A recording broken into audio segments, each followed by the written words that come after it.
সুপ্রিয় দর্শক, আপনাদের প্রিয় অনুষ্ঠান জীবনের গল্প নিয়ে আমাদের ক্যামেরার সামনে হাজির হয়েছে শারমিন। শারমিন, কেমন আছো আপু তুমি? আসসালামু আলাইকুম। আশা করি ভালো আছি। আপনারা ভালো আছেন? ইনশাল্লাহ আমরা ভালো আছি, তোমাদের দোয়ায় আল্লাহর রহমতে ভালো আছি।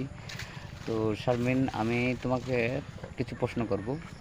আমার প্রথম প্রশ্ন হচ্ছে, তোমার বাড়ি কোথায়?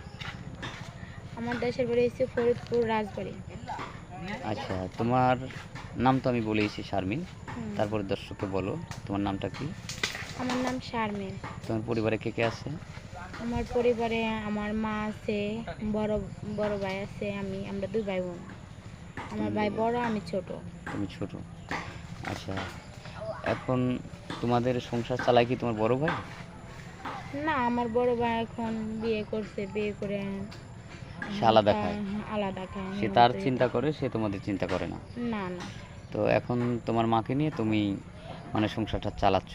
হুম, তো বর্তমান তুমি মানে কি কাজ করো? এখন বর্তমানে মা বাসা বাড়িতে কাজ করতো। এখন আমি দেখি আগেও কাজ করছিলাম জুটে, এখন আমি ট্রেনিং সেক্টরে কাজ শিখতেছি। টেইলার্সে? হুম, টেইলার্সে কাজ শিখতেছো? কি টেইলার্সে? হ্যাঁ হ্যাঁ, টেইলার্সে কাজ শিখতেছো?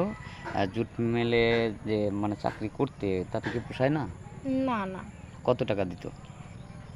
5,000 এরকম, 4,000।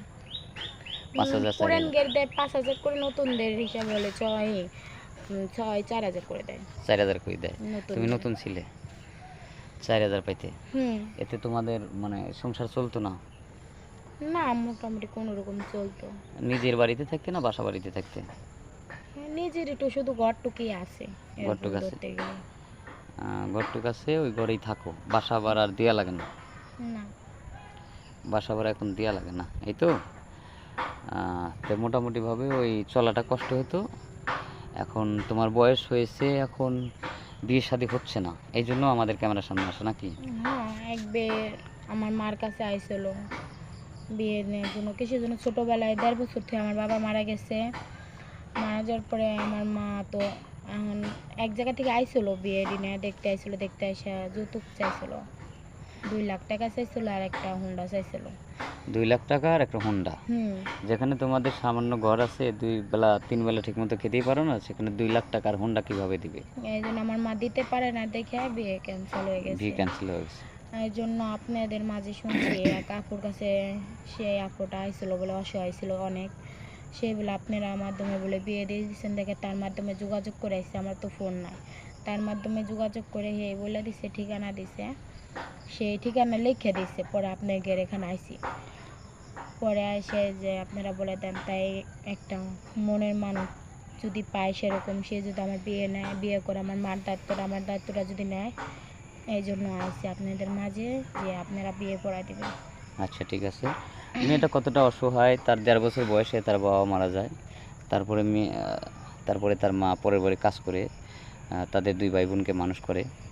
বড় ভাই বিয়ে করে এখন তাদেরকে দেখে না, সে অনেক কষ্টে আছে, যৌতুকের জন্য বিয়ে হচ্ছে না। দেখেন কতটা অসহায় হলে একজন মানুষ ক্যামেরার সামনে এসে বিজ্ঞাপন দেয়। সুপ্রিয় দর্শক, আমি আর স্কিপ বাড়াতে চাই না।